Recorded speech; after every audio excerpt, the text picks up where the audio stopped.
దయచేయును గాక. ఆమేన్. 23 దావీదు కీర్తన 4 వచనంలో, గాఢాంధకారపు లోయలో నేను సంచరించిన ఏ అపాయమునకు భయపడను. నీవు నాకు తోడయిందువు, నీ దుడ్డు కర్ర నీ దండము నన్ను ఆదరించును అనే మాటల్ని మనం చూస్తూ ఉన్నాం. కాబట్టి గాఢాంధకారము లాంటి పరిస్థితుల్లో ప్రభు చేసిన ఆశ్చర్య కార్యాల్ని ధ్యానించుకుందాం. చిన్న ప్రార్థన. దయానిధివై ఉన్న తండ్రి, వందనములు. ఒక దినము కంటే ఒక దినము మిమ్మును సమీపించుటకు మీరు ఇచ్చిన ఆధిక్యతను బట్టి వందనాలు. మనకి మేకముగా కూడి ఆయన నామమును గొప్ప చేయుదుమని తెలియచేసిన తండ్రి, నమస్కారములు. గాఢాంధకారములో సైతము నీ దుడ్డు కర్ర, నీ సిలువ, నీ వాగ్దానము మమ్మల్ని ఆదరిస్తుంది గనక లోయలాంటి మా జీవితాన్ని నీ పాద సన్నిధిలో సరిచేసుకోగలిగిన స్థితిని ఇచ్చివేయండి. ఈ వాక్యాన్ని వీక్షిస్తున్న ప్రతి ఒక్కరిని మీరు దర్శించి మీరే మాతో మాట్లాడమని, మీ నామమంతటి కంటే మీ వాక్యమునే గొప్ప చేసి ఉన్న యేసు నామములో వేడుకొంచున్నాము తండ్రి. ఆమేన్. ప్రభునందు ప్రియమైన వార్లారా, ప్రభు నామమున కృపా సమాధానములు శిలువ ధ్యాన కాలములో తండ్రి మనకి ముమ్మరముగా దయచేయును గాక.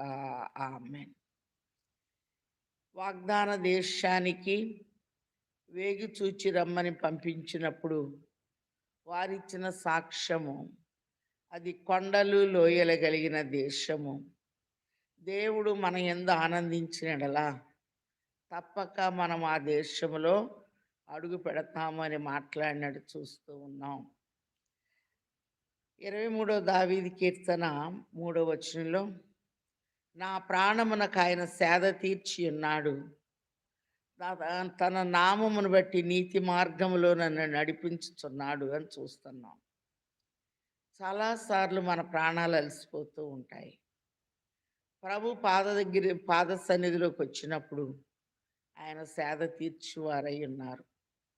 103 దావీదు కీర్తనలో దావీదు అంటున్నాడు, నా ప్రాణమా యెహోవాను సన్నుతించుము, నా అంతరంగములో ఉన్న సమస్తం ఆయన పరిశుద్ధ నామమును సన్నుతించుము. నా ప్రాణమా యెహోవాను సన్నుతించుము, ఆయన చేసిన ఉపకారములలో దేనిని మరువకు. కాబట్టి మన ప్రాణము నలిగిన ప్రాణాన్ని ఆయన ఉజ్జింప చేస్తాడు. మన ప్రాణానికి సేద తీరుస్తాడు శ్రమ అనే లోయలో. అప్పుడు మనం ప్రభుని స్తుతించాలి. మనం గమనించినట్లయితే ఈ శిలువ ధ్యానములో కొన్ని లోయలు మనకు కనపడుతూ ఉన్నాయి. ఈ దినాన 7 లోయల్లో ఉన్న మర్మాన్ని మనం చూద్దాం.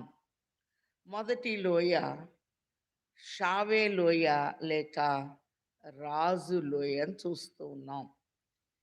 తెరాహు ముగ్గురు కుమారులు ఉన్నారు, అబ్రాము, నాహోరు, హారాను. అబ్రాములో నుంచి ఇస్సాకు, ఇస్సాకులోంచి యాకోబు, ఇశ్రాయేలీల గోత్రాలు కనపడుతూ ఉన్నాయి.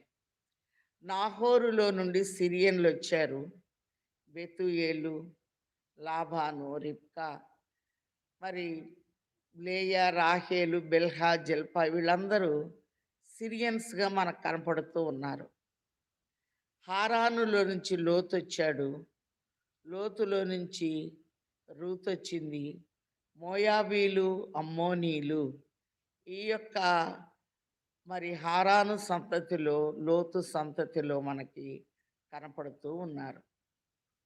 వాక్యంలో మనం చూస్తే అబ్రహాము తమ్ముడు కుమారుడైన లోతుతో అబ్రహాం ప్రయాణం చేస్తూ ఉన్నప్పుడు అబ్రహామును బట్టి దేవుడు దీవించాడు. ఆస్తి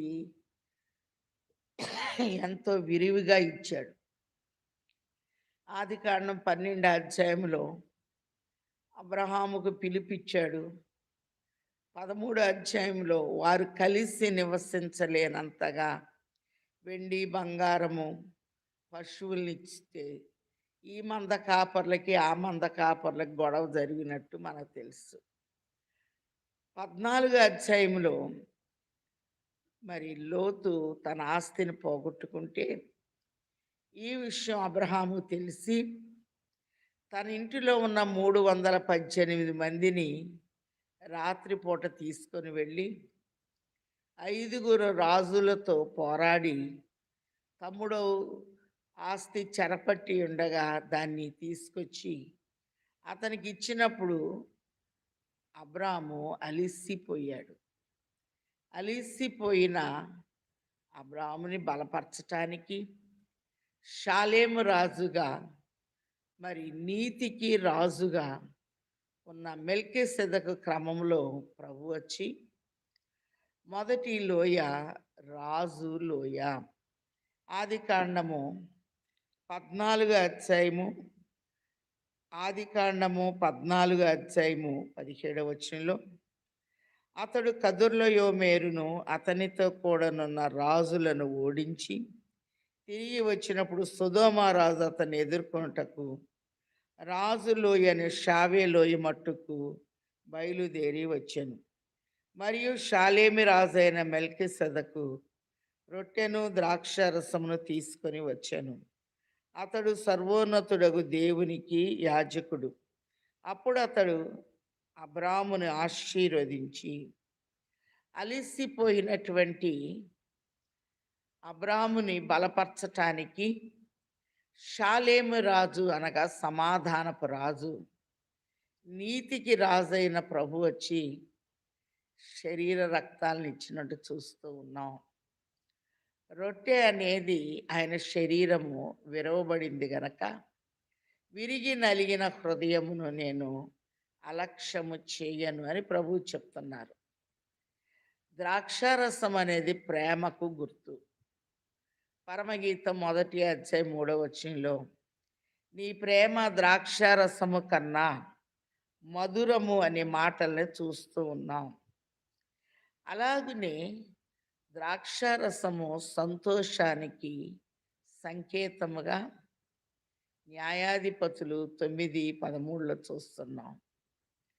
సంతోషానికి గుర్తు ద్రాక్షారసము.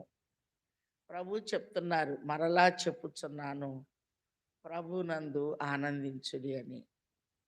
ద్రాక్షారసము సమాధానమునకు సూచన అని జకర్యా గ్రంథము 8:12లో చూస్తూ ఉన్నాం.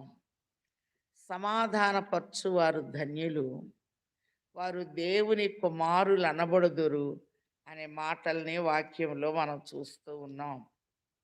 అలాగనే ప్రభు దగ్గరికి మనం వచ్చినప్పుడు మరి ఈ ద్రాక్షారసము అనేది ఐక్యతకు సాదృశ్యము. 133వ కీర్తనలో సహోదరుల ఐక్యత కలిగి నివసించుట ఎంత మేలు, ఎంత మనోహరము అని మనం చూస్తూ ఉన్నాం. కానా వివాహంలో కూడా యోహాను సువార్త 2వ అధ్యాయంలో యేసు, ఆయన శిష్యులు, ఆయన తల్లి వివాహానికి పిలువబడినప్పుడు ఆయన తల్లి చెప్తుంది, ఆయన మీతో చెప్పునది చేయుడి. ప్రభు పాదాల దగ్గరికి మనం వస్తే మనం ఏం చేయాలో ప్రభు బయలుపరచువారై ఉన్నారు. కాబట్టి కానా వివాహంలో మధురమైన ద్రాక్షారసము ఇవ్వబడినట్లు చూస్తున్నాం. అందుకే అక్కడ 7 ప్రత్యేకమైన మర్మాలు ఉన్నాయి. 1 అంచు, 2 ముంచు, 3 పంచు, 4 ఉంచు, 5 అందించు, 6 ఆశీర్వదించు, 7 ఏకీభవించు. అంచుల మట్టికి శిష్యులు నీటితో నింపినట్లు యోహాను సువార్త 2వ అధ్యాయంలో చూస్తున్నాం. అంటే అంతటా అందరూ మారు మనసు పొందాలి. 2 ముంచు, ఒకడు నీటి మూలముగా, ఆత్మ మూలముగా దేవుని రాజ్యానికి వారసులవ్వాలి. 3 పంచు, దేవుని ప్రేమను ఈ లోకానికి పంచాలి. 4 ఉంచు. నువ్వు ముందు మంచి ద్రాక్ష రసం ఉంచుకొని ఉన్నావు అంటున్నారు. దేవుని యొక్క ప్రేమ మనలో ఉండాలి. అలాగునే అందించు. దేవుని యొక్క ప్రేమను ఈ లోకానికి మనం అందించాలి. ఆశీర్వదించబడతాం అప్పుడే. ఆదికాండం 1:28లో మీరు ఫలించి, అభివృద్ధి పొంది, విస్తరించి, భూమిని నిండించి దాన్ని లోపరుచుకొనుడి అన్నారు. 7వదిగా ఏకీభవించు. దేవుని కార్యక్రమాల్లో ఏకీభవించుట ద్వారా తండ్రి మనల్ని ఆశీర్వదించువారై ఉన్నారు. హెబ్రీలకు రాసిన పత్రిక 7వ అధ్యాయంలో చూస్తున్నాం. ఈ షాలేము రాజును గురించి అబ్రహాముగా దీవించక మునిపే రొట్టె ద్రాక్ష రసాన్ని ఇచ్చారు. ఎందుకో తెలుసా? ఇతనిలో నుండి లేవి వంశము యాజకత్వం రావాల్సి ఉంది. అబ్రహాములో నుంచి ఇస్సాకు రావాలి, ఇస్సాకులో నుంచి యాకోబు రావాలి, యాకోబులో నుండి 12 గోత్రాలు రావాలి, 3వ గోత్రం లేవి గోత్రం యాజకత్వం, 4వ గోత్రము యోధా గోత్రము రాజరకానికి సాదృశ్యంగా ఉంది గనక తరాలన్నీ పరిశుద్ధపరచబడాలి అంటే ప్రభువు షాలేము రాజుగా లోయలోనికి వచ్చారు. మొదటి లోయ రాజు లోయ. ఈ రాజు లోయలో మనం చూస్తే రొట్టె ద్రాక్షారసమును తీసుకొని మెల్కీసెదెకు క్రమము చొప్పున షాలేము రాజుగా ప్రభువు వచ్చినట్లుగా చూస్తున్నాం. షాలేము రాజు అనగా సమాధానపు రాజుగా. ఈరోజు మన సరిహద్దులకి సమాధానాన్ని ప్రభు ఇస్తున్నారు. 147వ కీర్తన 14, 15 వచనాల్లో కూడా నీ సరిహద్దుల్లో సమాధానము కలుగచేయువాడు ఆయనే, మంచి గోధుమల పంటతో నిన్ను తృప్తిపరచువాడు ఆయనే అని మనం చూస్తున్నాం. సరిహద్దుల్లో సమాధానము, తృప్తికరమైన పంట మరి ప్రభు ఇచ్చేటటువంటి రొట్టె అనే మాటని మనం చూస్తూ ఉన్నాం. అలాగనే ఆయన శరీర రక్తములు మనల్ని బలపరుస్తూ ఉన్నాయి. యోహాను సువార్త 6వ అధ్యాయము 53, 54 వచనాల్లో ప్రభు అంటున్నారు, నా శరీరము నిజమైన ఆహారము, నా రక్తము నిజమైన పానము అని.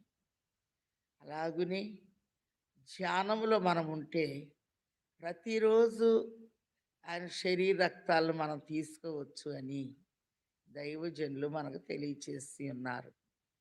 2వ లోయ గెరారు లోయ. ఈ లోయ దగ్గర ఎవరు కనపడుతున్నారు అంటే ఇస్సాకు కనపడుతూ ఉన్నాడు. ఇస్సాకు విత్తనం వేయగా 100 ఫలం పొందినట్లు ఆదికాండము 26వ అధ్యాయము 12వ వచనాలు చూస్తున్నాం. ఇస్సాకు ఆ దేశమందున్నవాడై విత్తనము వేసి ఆ సంవత్సరము 100 ఫలము పొందెను. యెహోవా అతన్ని ఆశీర్వదించెను గనక ఆ మనుష్యుడు గొప్పవాడాయను. అతడు మిక్కిలి గొప్పవాడగు వరకు క్రమక్రమముగా అభివృద్ధి నొందుచు వచ్చాను. గొప్పగా చేసేవారు ఎవరంటే మన ప్రభువే. క్రమక్రమముగా మన జీవితంలో అభివృద్ధి అనేది దేవుడిచ్చేవారై ఉన్నారు. ఎప్పుడు కూడా మొదటి వాగ్దానాన్ని మర్చిపోకూడదు. ఆదికాండం 1వ అధ్యాయము 28లో మీరు ఫలించి అభివృద్ధి పొంది విస్తరించి భూమిని నిండించి దాన్ని లోపర్చుకొనుడి. ప్రభు ఇచ్చే ప్రతి ఆశీర్వాదాన్ని లోపర్చుకొనుట అనగా స్వతంత్రించుకునే వారిగా ఉండాలి. కాబట్టి ప్రతిరోజు మనకు ఒక ఫలింపుని దేవుడు ఇచ్చేవారై ఉన్నారు. ద్రాక్షవల్లిని నేను, తీగలు మీరు, నాలో ఫలించని ప్రతి తీగ తీసి పారవేయబడును అని ప్రభు తెలియచేస్తున్నారు. 100 సంవత్సరాలప్పుడు పుట్టిన ఇస్సాకుని నూరంతలుగా దేవుడు దీవించాడు. మరి సహజంగా చూస్తే రాజు గొప్ప, రైతు గొప్ప అంటే రాజే గొప్ప. రైతు స్థానంలో ఇస్సాకున్నాడు. ఒక దినాన రాజొచ్చి ఇస్సాకుని వెళ్ళగొడుతూ ఉన్నాడు. ఆదికాండం 26, 16 వచనంలో చూస్తే, అబీమెలెకు, నీవు మాకంటే బహు బలము కలవాడవు గనక మా యొద్ద నుండి వెళ్ళిపొమ్మని ఇస్సాకుతో చెప్పగా, ఇస్సాకు అక్కడి నుండి వెళ్ళి గెరారు లోయలో గుడారము వేసుకొని అక్కడ నివసించెను. అప్పుడు తన తండ్రి అయిన అబ్రహాము దినములో తవ్విన నీళ్ల బావులు ఇస్సాకు తిరిగి తవ్వించెను. ఏలయనగా అబ్రహాం మృతి పొందిన తర్వాత ఫిలిస్తీయులు వాటిని పూడ్చి వేసిరి. అతడు తన తండ్రి వాటికి పెట్టిన పేర్లు చొప్పున తిరిగి వాటికి పేర్లు పెట్టెను. మరియు ఇస్సాకు దాసుల ఆ లోయలో త్రవ్వగా జలలు కల నీళ్ల బావి దొరికెను. అప్పుడు గెరారు కాపర్లు ఇస్సాకు కాపర్లు జగడమాడి, ఈ నీరు మాదే అని చెప్పిరి. గెరారు లోయ అనగా, గెరారు అనగా పునర్నిర్మాణము. కూడిపోయిన స్థితిని పునర్నిర్మాణం చేయిస్తూ ఉన్నాడు. మన ఆత్మీయ స్థితి ఏమైనా కూడిపోయిందేమో.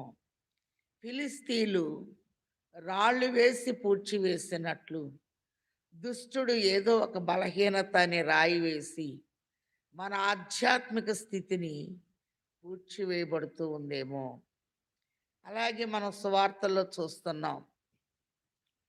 ఒక ఆయనకి ద్రాక్ష తోట ఉంది కానీ ఫలము అనేది కనపడతలేదు గనక, ఈ సంవత్సరం కూడా ఉండనిమ్ము, నేను త్రవ్వి ఎరువు వేసి రాళ్ళని ఏరి పారవేసి ఫలము కలిపి కనపడేంత వరకు నేను ప్రయాసపడతానని మరి తోటమాలి యజమానితో ప్రాధేయపడినట్టు చూస్తూ ఉన్నాం. గెరారు అనే మాటకి పునర్నిర్మాణము. తవ్వబడింది, రాళ్ళు తీయబడిని, ఊడిపోయిన దాన్ని సరిచేసినప్పుడు ఈ నీళ్లు మాదే అని ఆ నీటి కొరకు మరి శత్రువులు వచ్చి వేసినట్టు చూస్తున్నాం. అందుకే ప్రభు అంటున్నారు, దప్పికొన్న వార్లారా నీళ్ల యొద్దకు రండి, ఉచితముగానే నేను మీకు జీవజలాన్ని ఇస్తాను అని చెప్తున్నారు. అలాగనే అరణ్యములో హాగరు బిడ్డకి నీళ్ళు ఇచ్చినప్పుడు, నన్ను చూచిన వాణ్ణి నేను ఇక్కడ చూచి తిని చూచుచున్న దేవుడని పేరు పెట్టినట్టు చూస్తున్నాం. నిర్గమాకాండం 17 అధ్యాయంలో కూడా, హోరేబులో నీవు బండను కొట్టు అన్నప్పుడు నీళ్లు వచ్చినాయి. కాబట్టి మోషే ప్రభువుని చూస్తున్నాడు, ప్రజలందరూ నీటిని చూస్తున్నారు. 70 మంది పెద్దలు కూడా అక్కడ ఉన్నారు. నిర్గమాకాండము 17 అధ్యాయంలో చూస్తున్నాం.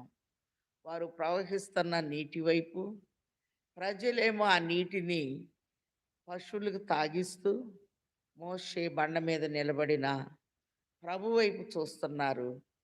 ఆ బండ క్రీస్తే అని చెప్పి మనం చూస్తున్నాం. సంఖ్యాకాండము 20 అధ్యాయము 11వ వచనంలో కూడా మరి మోషే ఆ బండ దగ్గర, ద్రోహులారా మీ కొరకు బండలో నుండి నీళ్లు రప్పింపవలెనా అని మాట్లాడినట్లుగా చూస్తున్నాం. సంఖ్యాకాండం 20:11లో బండతో మాట్లాడమంటే కొట్టాడు. ఇక్కడ బండను కొట్టు అని ప్రభువే తెలియచేస్తూ ఉన్నారు మనం గమనించినట్లయితే. అలాగునే ప్రభువు కూడా కొట్టబడి జీవజలాల్ని మనకిస్తూ ఉన్నారు గనక, సంసోను అలిసిపోయినప్పుడు నేలని చీల్చినప్పుడు ఎనహ కోరే పిలిచిన వాని ఓటాన్ని బయటికి వచ్చి వేసినట్లుగా మనం చూస్తూ ఉన్నాం.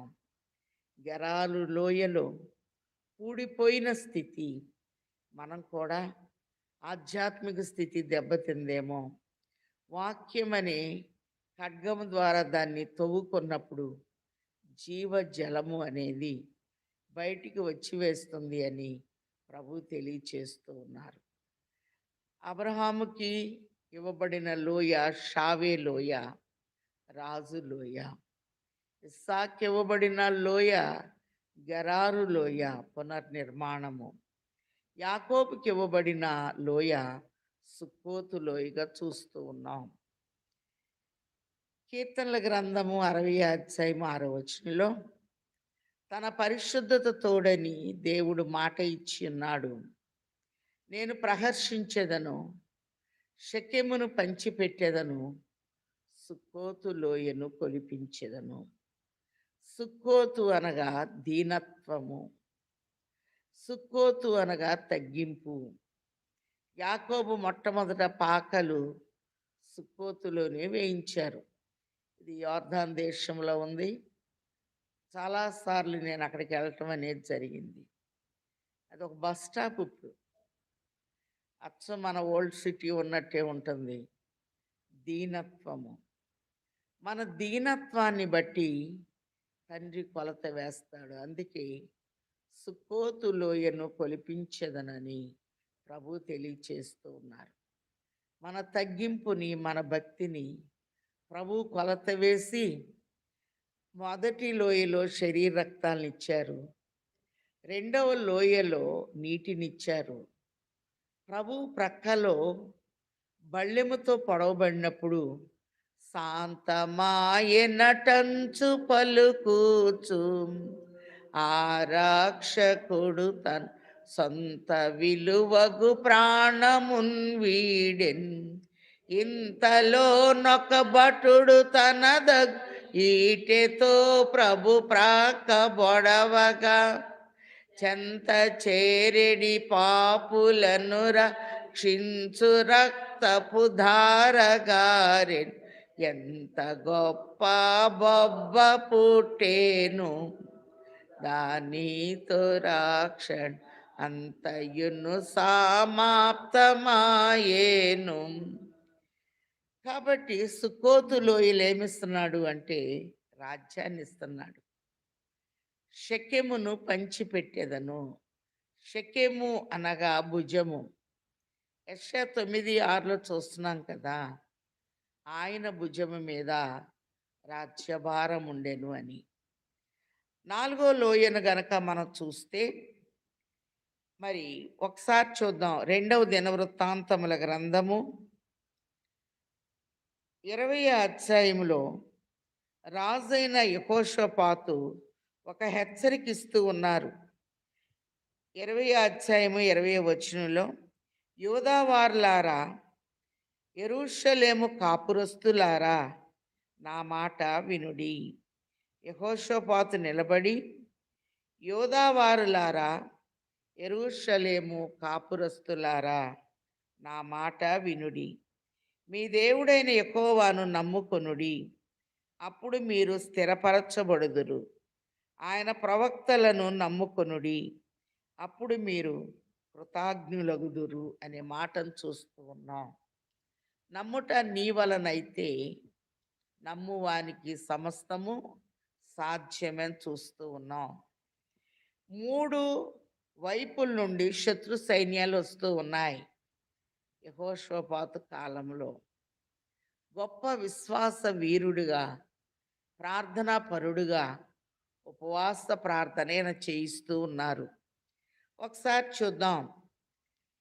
2వ దినవృత్తాంతముల గ్రంథము 20వ అధ్యాయము 21వ వచనంలో, మరియు అతడు జనులను హెచ్చరిక చేసిన తరువాత యెహోవాను స్తుతించుటకు గాయకులను ఏర్పరిచి, వారు పరిశుద్ధాలంకారములు ధరించి సైన్యము ముందర నడుచుచు యెహోవా కృప నిరంతరముండునని ఆయన్ని స్తుతించుడి అని స్తోత్రము చేయుటకు వారిని నియమించెను.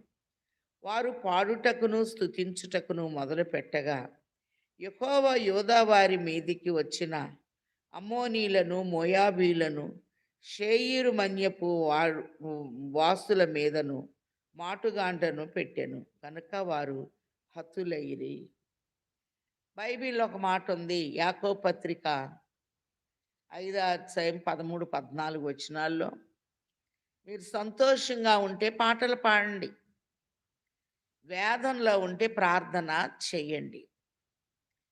వీరు పరిశుద్ధమైనటువంటి అలంకారాలు ధరించుకొని, వాయిద్యాలు వాయిస్తూ, చక్కటి పాటలు పాడుతూ, దేవుని స్తుతిస్తూ ఉన్నప్పుడు, 3 వైపుల నుండి వచ్చిన శత్రువులు శవాలుగా మారిపోయారు. ప్రభువు ఉన్నది లేనట్టు, లేనిది ఉన్నట్లుగా చూపించువారై ఉన్నారు. అలాగే 3 దినాలు జరిగిన తర్వాత 4 దినాన ఒక లోయలో ప్రవేశించారు. 26 వచనంలో 4 దినమున వారు బెరాకా లోయలో కూడిరి. అక్కడ వారు యెహోవాకు కృతజ్ఞతాస్తుతులు చెల్లించినందున నేటి వరకు ఆ చోటికి బెరాకా లోయ అని పేరు. బెరాకా అనగా స్తుతి. కాబట్టి స్తుతి చేయుట యథార్థవంతులకు శోభస్కరమని మనం చూస్తున్నాం. మొదటి లోయ షావే లోయలో అలిసిపోయిన వ్యక్తిని శరీరక్తాలతో ఆదరిస్తున్నారు. గెరారు లోయలో పూడిపోయిన స్థితిని, మన విశ్వాసం పూడిపోయిందేమో, పునర్నిర్మాణము జరిగి శ్రేష్టమైన నీటి ఊటలు కనపడినట్టు చూస్తున్నాం. మూడవ లోయ సుక్కోతు లోయలో రాజ్యము అనేది ఇవ్వబడింది. భక్తి జీవితాన్ని కొలత వేశారు. 4 లోయలో 4 దినాన బెరాకా లోయలోనికి వెళ్ళి కృతజ్ఞత చెల్లించినట్లుగా మనం చూస్తూ ఉన్నాం. మనం ఏ పరిస్థితుల్లో ఉన్నా ప్రభువుకి నిత్యము కృతజ్ఞతాస్థుతులు చెల్లించేవారిగా ఉండాలి అని ప్రభువు తెలియచేస్తూ ఉన్నారు. 4 లోయ గాఢాంధకారపు లోయ. 23 దావీదు కీర్తన 4 వచనంలో నేను గాఢాంధకారపు లోయలో సంచరించిన ఏ అపాయమునకు భయపడను, నీవు నాకు. 6 లోయ మనం చూచినట్లయితే హోషేయ గ్రంథంలో మనకు పరిచయం చేస్తూ ఉన్నారు. ఈ లోయ శ్రమ కలిగిన లోయగా ఆకోరు లోయని ప్రభు మనకి పరిచయం చేస్తూ ఉన్నారు. అలాగనే ఈ లోయ మనం గమనించినట్లయితే మరి యెహోషువ నాయకత్వంలో వారు ఎరికోకు వచ్చినప్పుడు యెహోషువ చెప్తున్నాడు, ఇక్కడ నుండి మీరేం తీయకూడదు అని.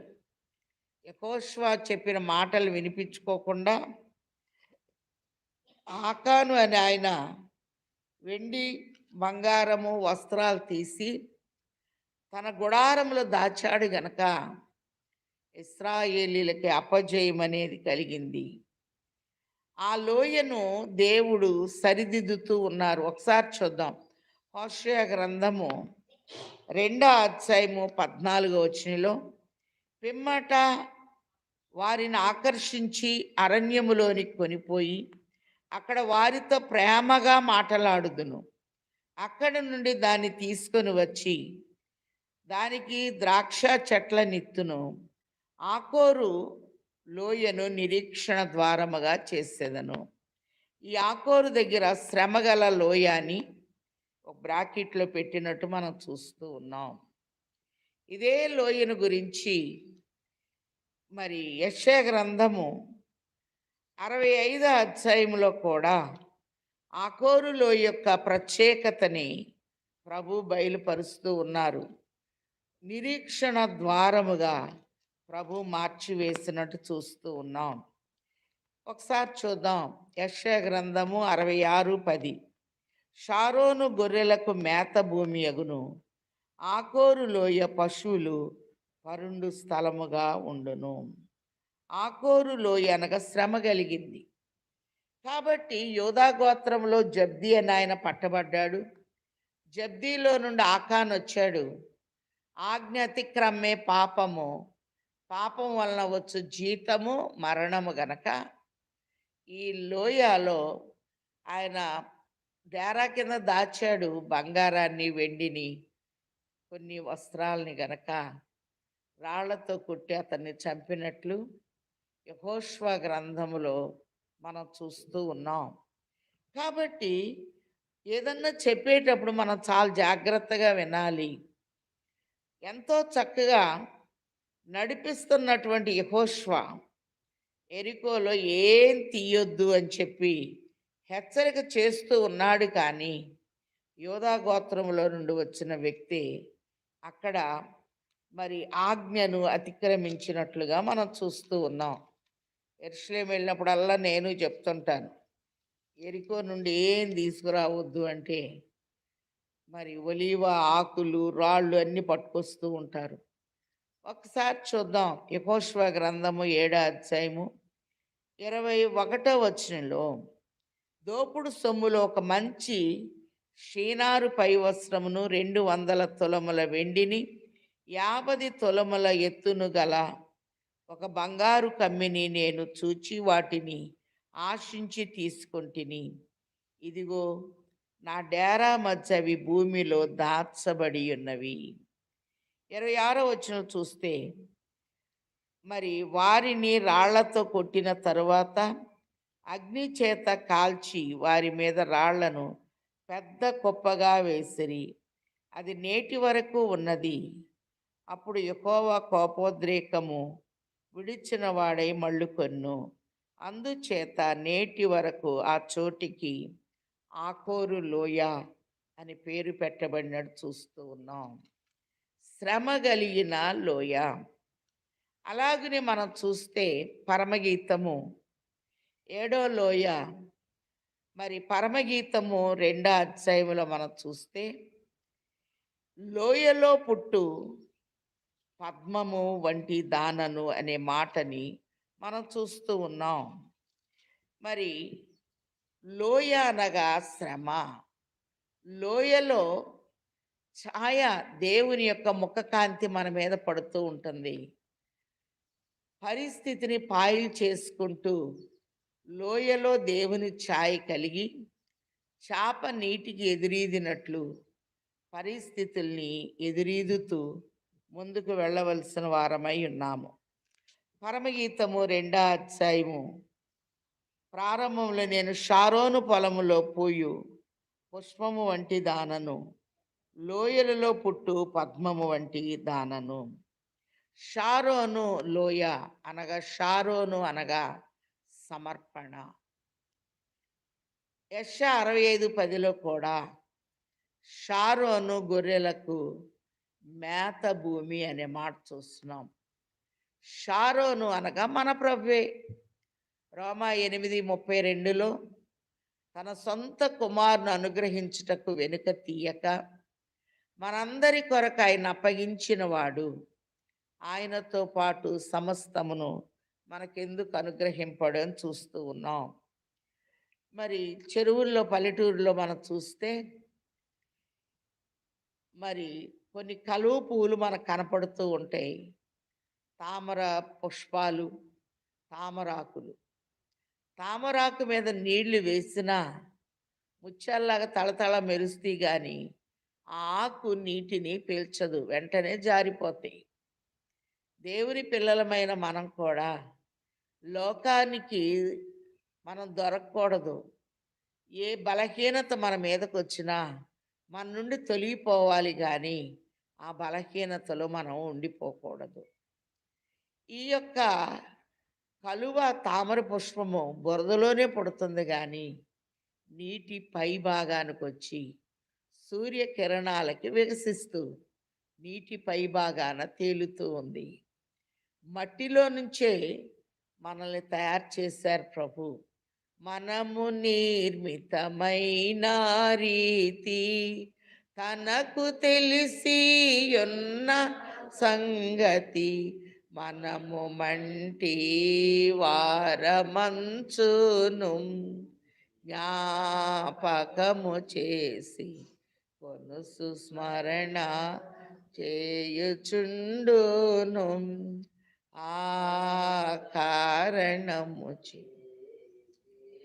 సంస్తుతి చేయవే మనస. షారోను అనగా సమర్పణ.